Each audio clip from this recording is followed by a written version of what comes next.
Want to know how to add fade ins and fade outs to your tracks in Audacity?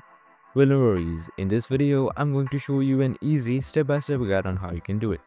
It's super simple and another minute, so let's get straight to it.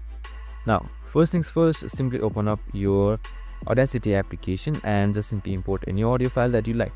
Now, you can just simply double click to select the entire track first up, or just select a certain amount of track that you want to add fade in and fade out to.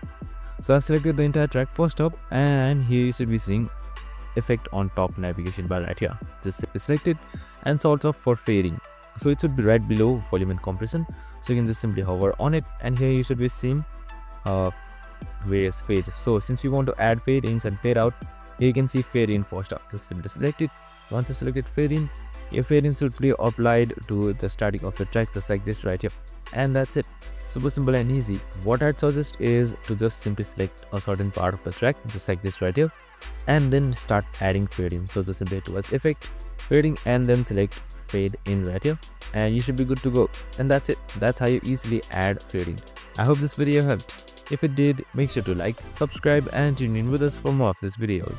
See you in the next one.